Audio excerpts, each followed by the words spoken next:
Tegar Raffi Sanjaya sama sekali tak menyangka adik kelas yang barusan ia pukul tiba-tiba roboh dan tidak sadarkan diri.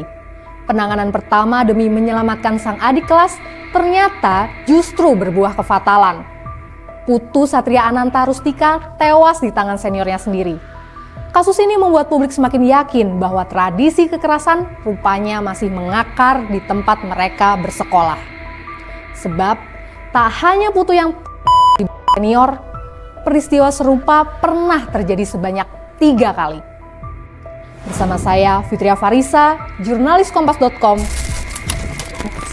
Jadi gini ceritanya.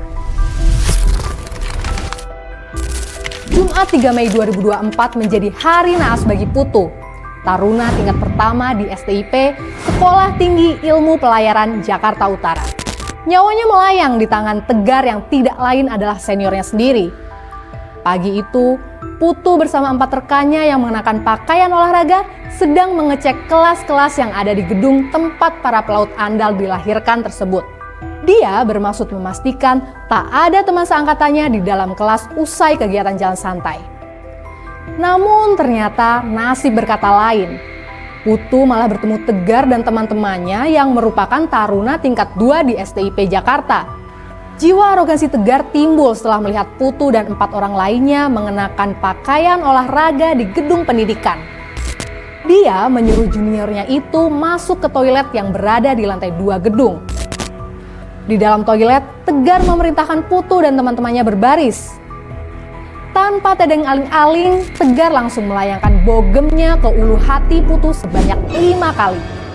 Putra asal Bali itu sontak lemas, lalu roboh di lantai kamar mandi.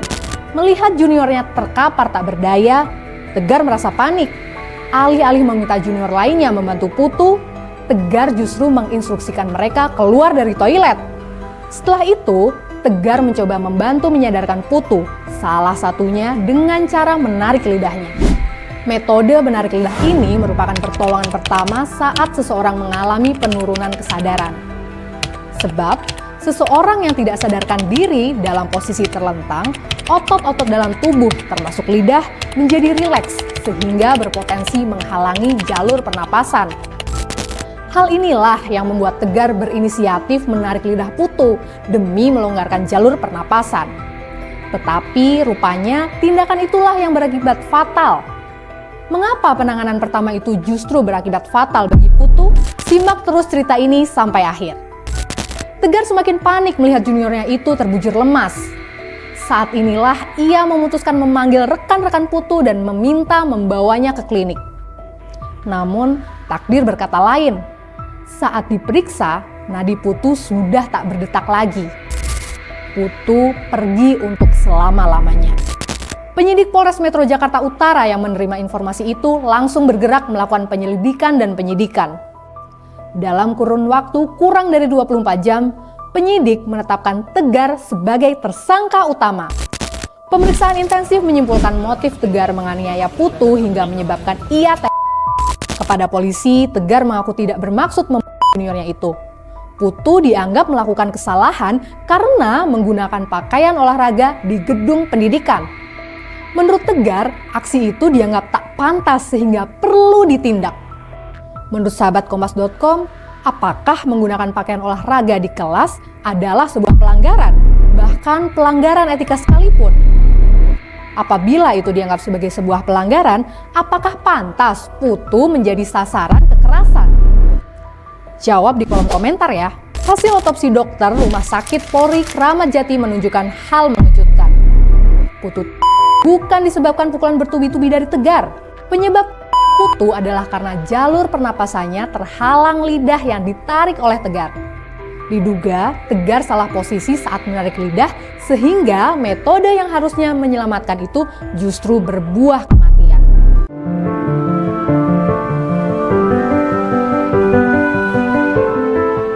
Penyidik juga menetapkan 3 taruna rekan Tegar sebagai tersangka.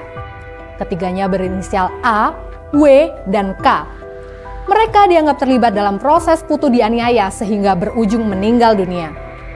A berperan memanggil Putu dan teman-temannya turun dari lantai 3 menuju lantai 2 gedung pendidikan STIP. Setelah para juniornya itu turun, langsung digiringnya ke toilet. Mengapa harus di toilet? Karena tak ada CCTV di area tersebut. Sementara W berperan memprovokasi sebelum Tegar menghajar ulu hati Putu. Sedangkan K berperan menyarankan agar Putu dipukul lebih awal oleh Tegar. Apapun, Putu di tangan senior itu menambah daftar hitam pada tubuh sekolah kedinasan yang berada di bawah naungan Kementerian Perhubungan itu. Seperti penyakit yang tak ada obatnya, peristiwa duka serupa pernah terjadi pada 2008, 2014, dan 2017. Bahkan sudah didirikan tugu memorial di dalam kampus untuk memperingati kasus penganiayaan berujung maut yang menimpa taruna bernama Agus Bastian Gultom pada 2008. Tak cukup sampai di situ. Ada juga pesan anti kekerasan yang terpampang di salah satu dinding asrama putra STIP bertuliskan sekolah ini akan ditutup apabila terjadi kekerasan.